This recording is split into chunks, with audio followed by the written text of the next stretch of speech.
In today's video, I'm playing Majora's Mask after experiencing Ocarina of Time for the first time to find out whether it's better or worse. I knew almost nothing about this game except that it was made in an incredibly short development time, and I honestly expected it just to be more of the same. Instead, I got stranger NPCs, weird side quests, masks, obviously, and one of the most stressful game mechanics I've ever experienced. This game really took me for a ride with plenty of highs and lows, and by the end I had completely changed my opinion on it. This video conveys my first playthrough, so let me know which Zelda game I should play next. I'm thinking the Wind Waker. Also, thank you guys so much for the tips and wonderful stories on the Ocarina of Time video. They were all genuinely a joy to read. And if you enjoy this video, consider commenting and subscribing for more. Let's just get straight into it. You ride through a forest and it's said that you're looking for an old friend who I assume is the fairy Navi from the first game. When things go sideways, this little kid wearing the mask from the cover along with two fairies steal my Ocarina of Time. Sadly, Epona runs off with them. Traitor. Straight into gameplay already. I can tell that Link is way more agile than before, with him doing like these cool little flips when he jumps. It's nice to see that he's picked up some experience after the first game. You make it to the boy and it gets strange with this cutscene that feels really, let's use the word trippy, and somehow makes me feel kind of claustrophobic as well. After that, you are now a pea shooter from Plants vs. Zombies. He leaves and one of the fairies gets left behind. She decides to stick with you just because you guys kind of both have to look for the Skull Kid. She is basically your new Navi, and at least she doesn't say listen every 2 seconds. So that was pretty nice. You then learn some moves in your new form like gliding with flowers, and you can also do this like little spin attack. You can use this for more things later on, we'll talk about that.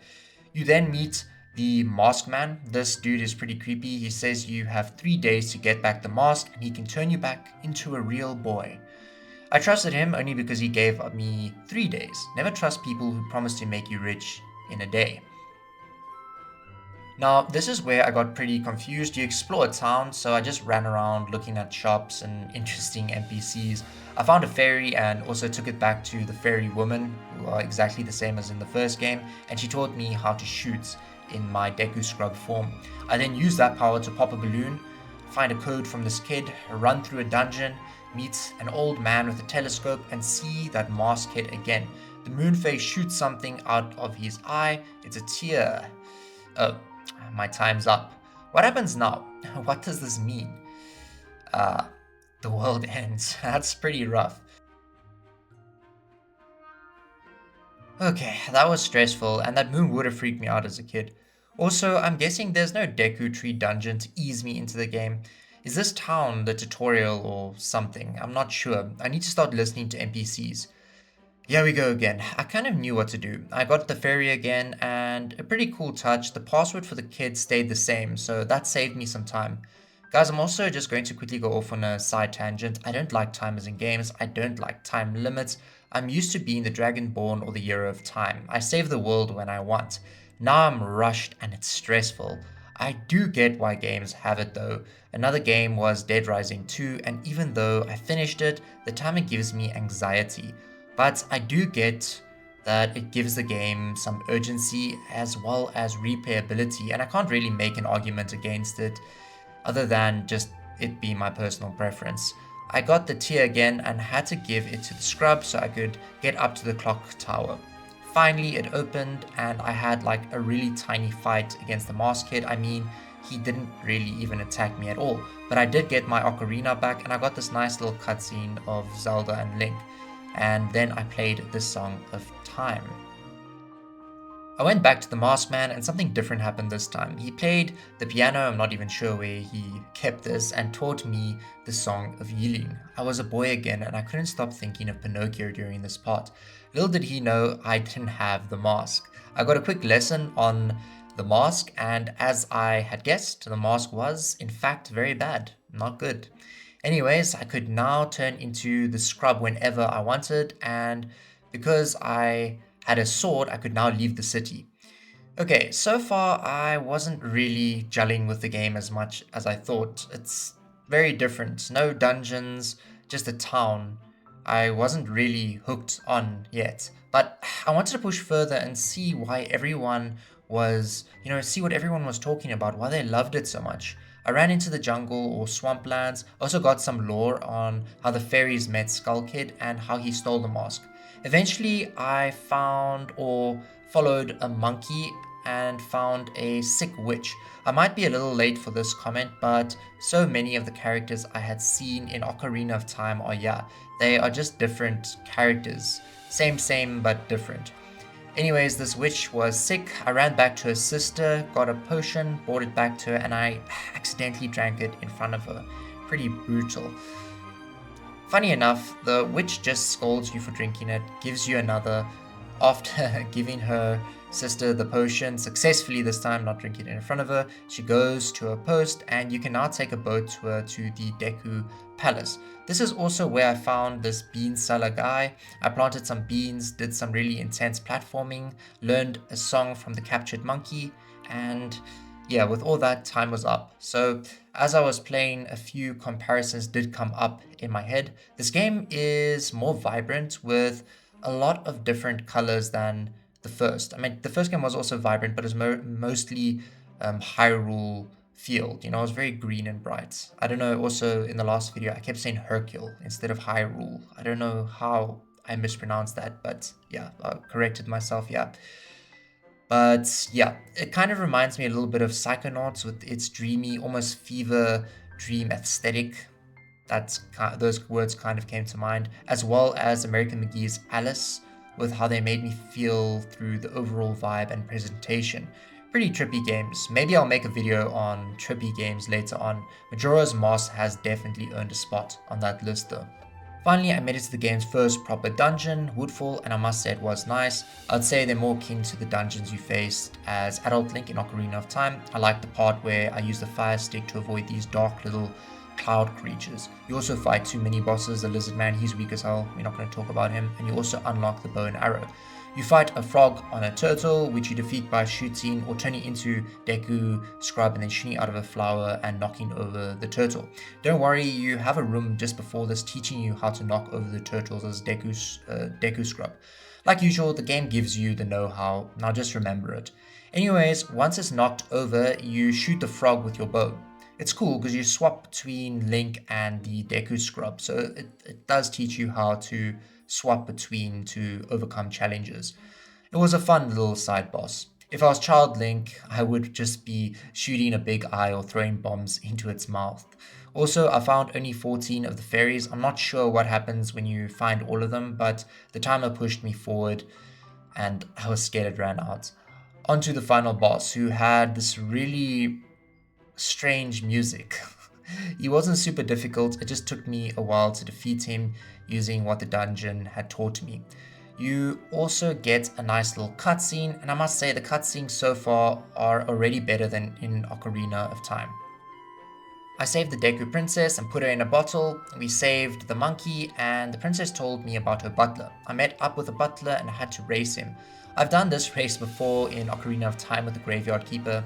Anyways, I got the Mask of Sense for this. Apparently it was his son's. I'm not sure where even to use this though. I played the Song of Time because I wanted just to look around a little bit. I collected a heart and did some of the activities in town. I also deposited all of my money, got the blast mask from stopping this creepy dude from robbing an old lady, and now it was just time for the next dungeon. An ice mountain area with ice werewolves, and in this ice village I found this owl that left me a trail of feathers, and sadly they would vanish. At least the Year of Time doesn't need a trail of feathers and just goes with his heart. I'm just joking. I fell yeah a lot. Eventually I did unlock the Lens of Truth, and yeah, a lot of the tools and weapons and things are all like straight out of Ocarina of Time. It makes sense, this game didn't have much time in the oven at all. I slowed time or played the inverted song just to slow things down and give my heart a little bit of a rest. With the Lens of Truth, I followed the Scoron ghost. I'm not going to show you guys how many times I failed to climb this wall. I got to his grave and played a song, and I really liked this little scene. I guess because there are no like words, it's him just accepting the end of his life and saying, you know, goodbye. And that's like how I like to see it, at least. I'm sure there are other ways of interpreting it. Anyways, now you could transform into a big, strong Goron. Have you guys ever played Assassin's Creed before? Now, there was a giant Goron blocking my way to the dungeon, and I couldn't roll there, even though I tried a lot. It feels like you can roll there. Maybe I just didn't try hard enough. I got stuck here and used a guide. I didn't find like a crying baby and I needed to find him. Then a crippled Goron taught me half a song for the baby. I played it to the baby and then learned the other half. And then you go back and use that song to put the giant Goron to sleep. Oh, and this dungeon looks like hell. Imagine falling from the top there. I fought this mini boss wizard in the dungeon that teleported around like a little witch. I also unlocked fire arrows. Now I could melt all the ice blocking my way. I'm not gonna lie, I didn't have much time left. I got barely any fairies. I really had just no time. I was kind of stressing. I fought the wizard boss, but then this time he was even stronger. My heart was racing, my hands were sweaty, knees weak, arms heavy. I got the feeling of fighting a tough boss in Dark Souls. I pushed to the last boss, and yeah, as you guys can see, I didn't have much time left at all. Defeating him was going to be hard, but after a lot of rolling and my heart pounding, I did it. I didn't have any fear that I would fail. I'm a little bit of an expert in this game if you guys haven't noticed. The cutscenes, or these main ones, are pretty like vivid. It was a good time cycle. Now it was actually time to do some side content, like getting masks and some health containers. I got one from the mayor's wife who gave me one so I could interrogate people on the whereabouts of her son. I also got another one from the strange man dancing on a rock. This guy looked really funny with him doing like his moon dance. I got another mask from that windmill guy from the first game. I assume it's not the same character, but yeah, I got a mask from him, so I already had up my masks quite a lot. I used a guide though for these masks. I didn't just naturally find these, just to let you guys know. I went then to the ranch to get Epona, my horse, but the girl there just didn't want to talk to me at all. Not sure why. I then used my one mask to do like a chicken walk, and I think raising these chickens was really funny. I found the marching around and raising the chickens pretty entertaining. I was rewarded with the bunny ears that make you run like super fast. I also did like a dog race. I chose the golden dog for obvious reasons. I didn't win. Time for yet another time cycle. I needed a powder keg to break into the ranch earlier by exploding that massive rock. Apparently it only um, gets moved out of the way on the third day, and I had to be there before that. I headed to the Goron village. Also, you can fast travel to these owl statues. I didn't hit them, which is how you activate them. So this whole time I haven't fast traveled. Idiot. At the Goron village, I lit all the torches. If the Zelda games have taught me anything, always light all the torches. I smashed into the chandelier and got this rock hunk of meat, and I knew of a dude who needed it. Off I went to the hungry Goron. He gave me the frog mask, which I could use to like summon the frogs I'd been seeing around the world. I then made it to this massive Goron, and this seemed like a scammer. In the last game, I bought a sword for 200 rupees that broke from a big Goron like this. Anyways, I had to take this time powder keg to a massive boulder. As you guys can see, this werewolf obviously didn't have any self-preservation skills. Damn it.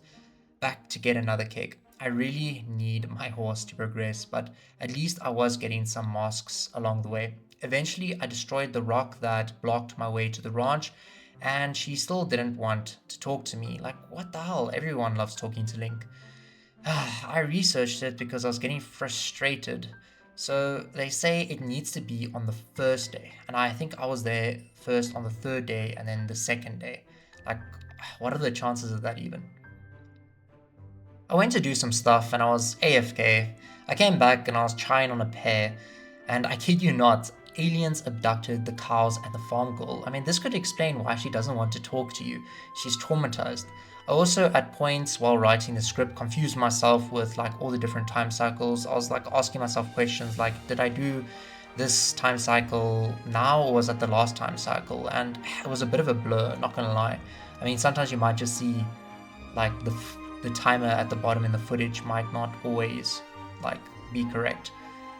Next cycle, I needed 100 rupees for the powder keg, meaning I needed a wallet upgrade. And you get that from depositing 200 rupees to the banker. So I turned into a ball and was rolling around the bushes to get money. I was getting nowhere like this. I quickly researched it because I'm a little sissy that needs guides, and there are two chests in the town containing a rupee, containing a rupee, each chest contains a rupee that is worth 100.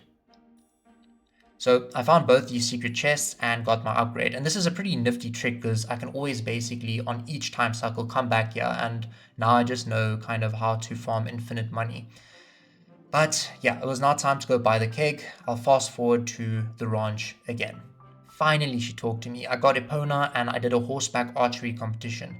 But she also asked me to meet her in the barn at night, and after what I'd seen, I was intrigued. This led to one of the wackiest side missions I've done so far. I had to defend the barn against aliens. This was really cool, and the dog would bark when they were getting too close. If they got too close, they would abduct the cows and the girl. After a long night of alien slaying, I was rewarded with a legendary mask of a bottle of milk. I mean, that can't be right. A bottle of milk with 2 gulps. Ah, nice, I guess. I mean, I just got a mask from raising some chickens, and all she gives me is some milk. Cool side mission though. Quickly drop in the comments what's your favorite side mission in the Zelda games.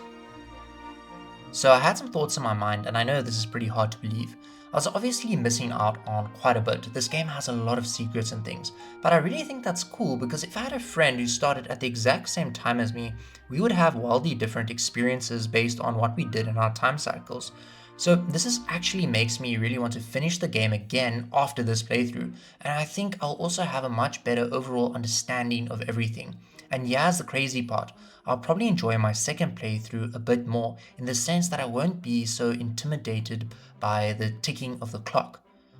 At the beach, yeah, I met a Zora who was, well, not doing very well. I dragged him to the beach and I thought this was I thought this part was really funny, but then he died and it wasn't so funny anymore.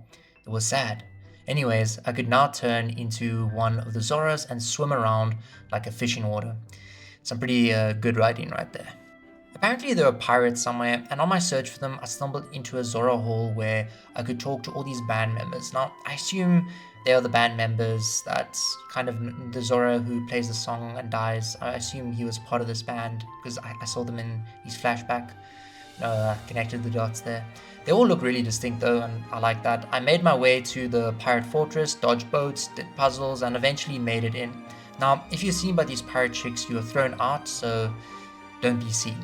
You shoot some wasps, and then they chase the pirates out of a room with a hook shot, which is a grappling hook. Throughout this fortress, you also have these little fights with the pirate leader, I assume.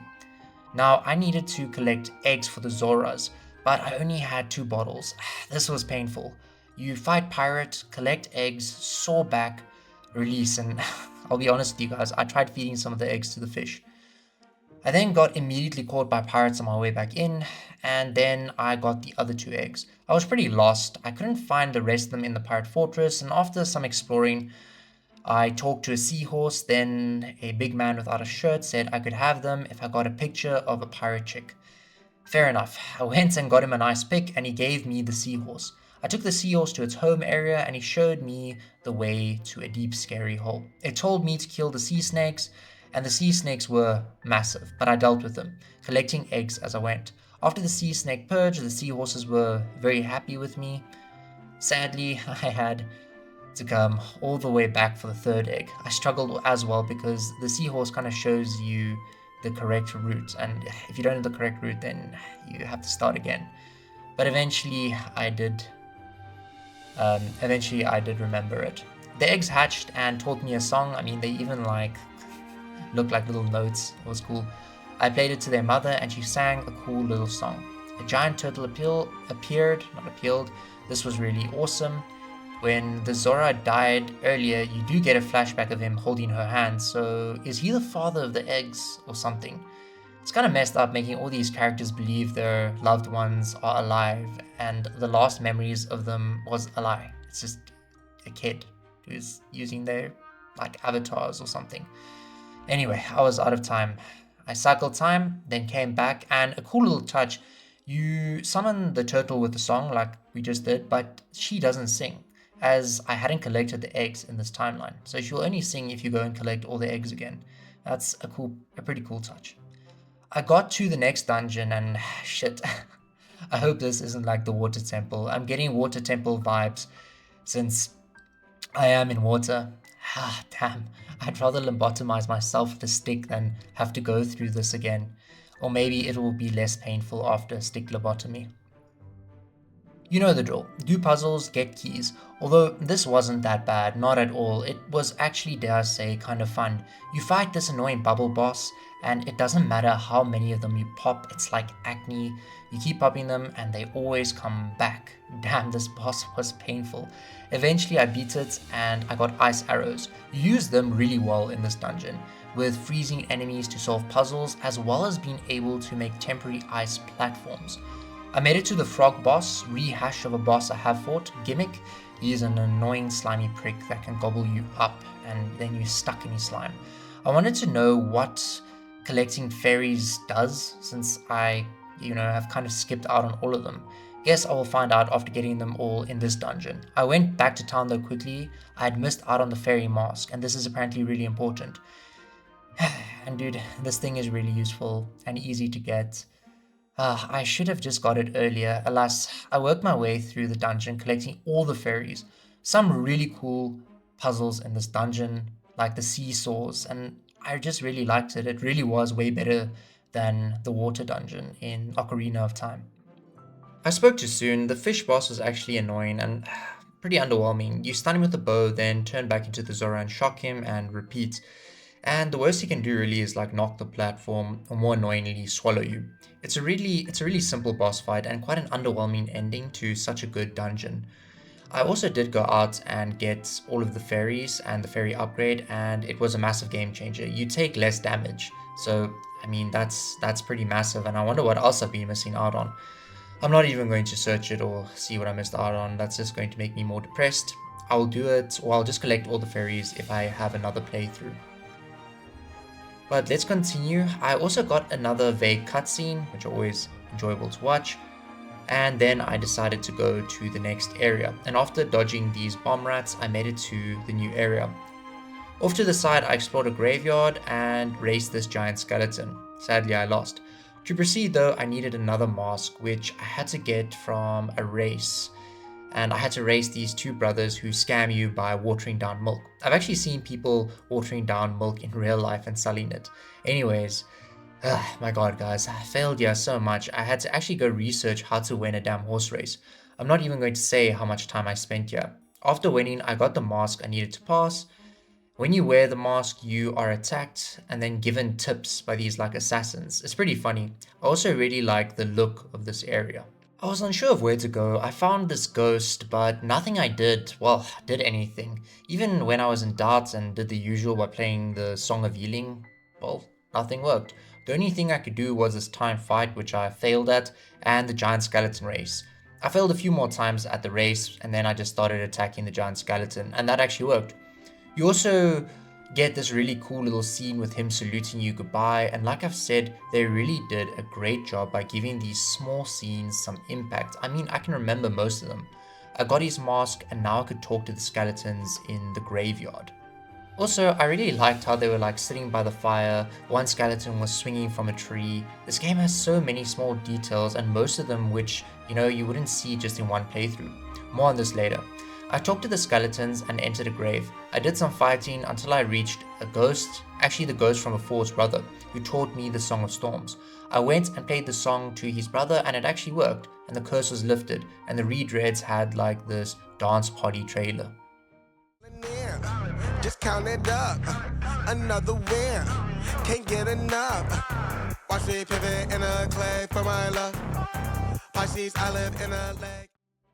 I went to the house that had been playing music and there was this girl standing outside. She ran away every time I'd get close, but eventually I did make it inside the house.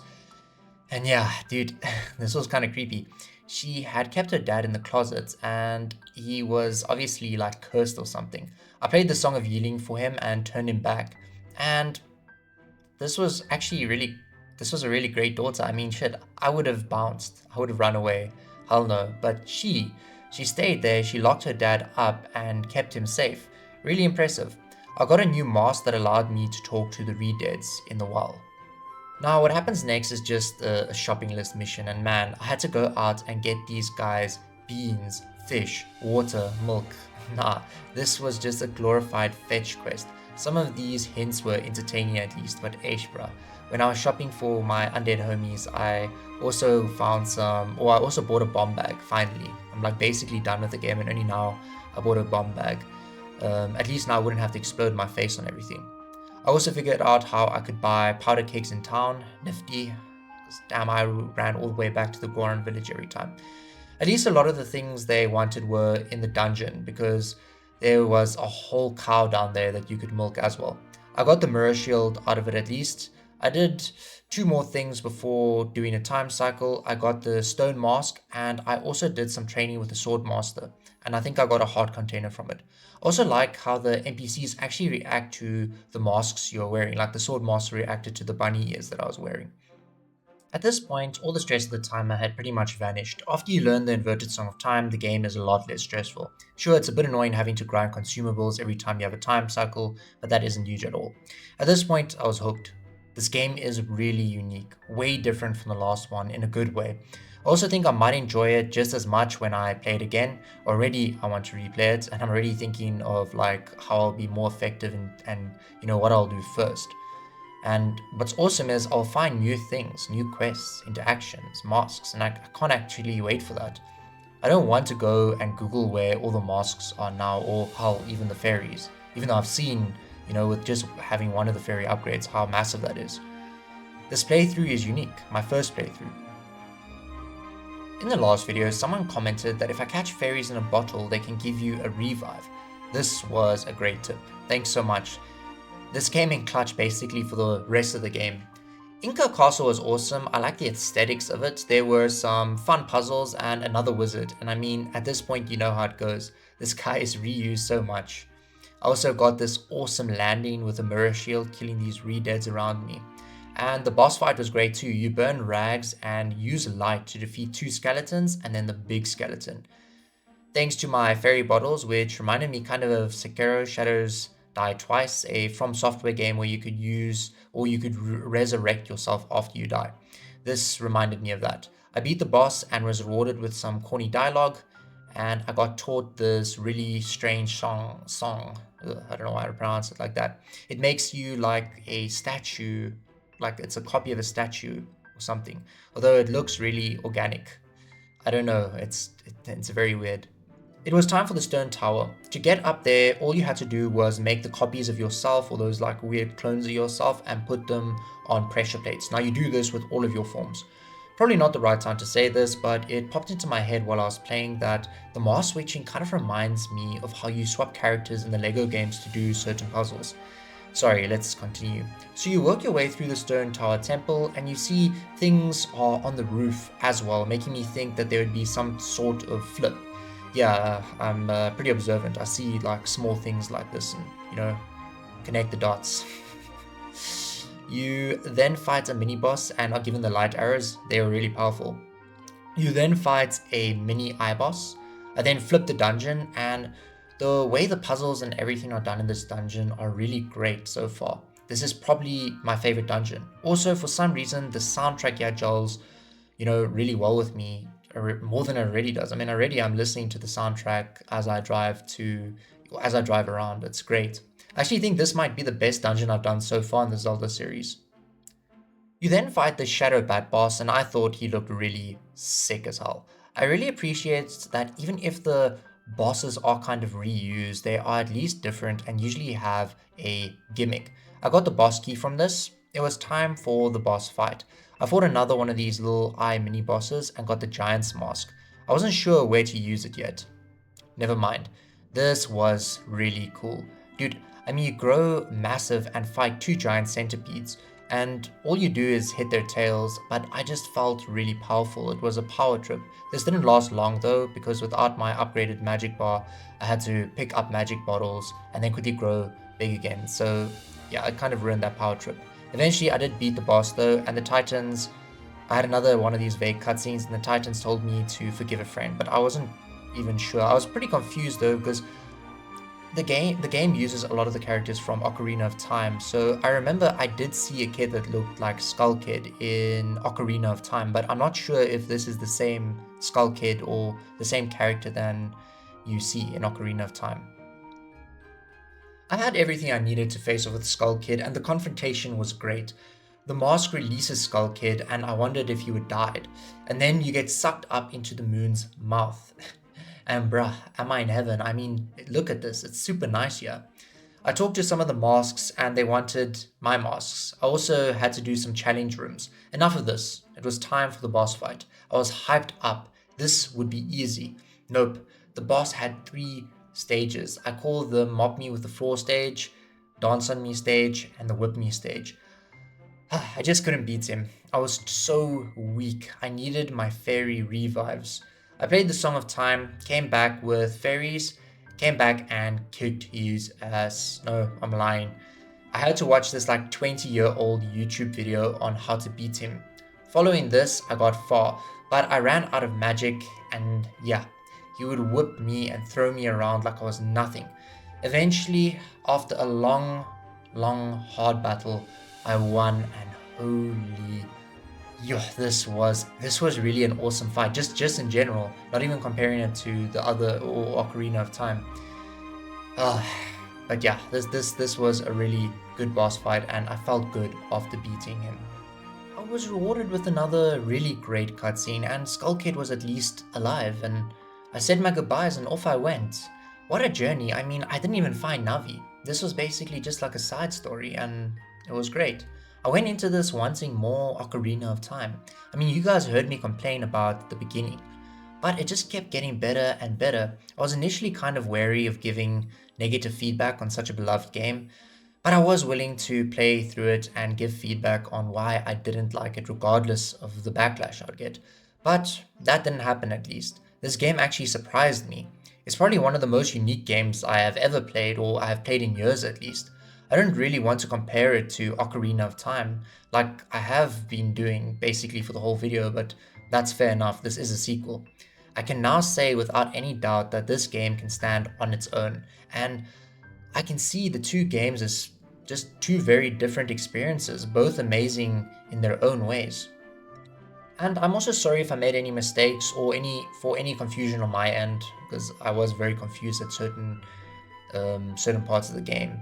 These are, though, my raw thoughts and opinions. If there were any mistakes or misunderstandings, that is how I perceived and experienced this game. Sure, I could go in, research everything, and act as if I was smart enough to figure it all out, but that wouldn't be an authentic experience. I used guides, yes, at points. I tried not to, I tried really hard not to, but I got frustrated and annoyed, and sometimes I just couldn't figure it out. I'm actually really looking forward to playing this game again, and if I do, I will probably record what happens, if my thoughts change, and what new adventures I may stumble onto. Thanks so much for watching, you guys. See you guys in the next one. Bye bye.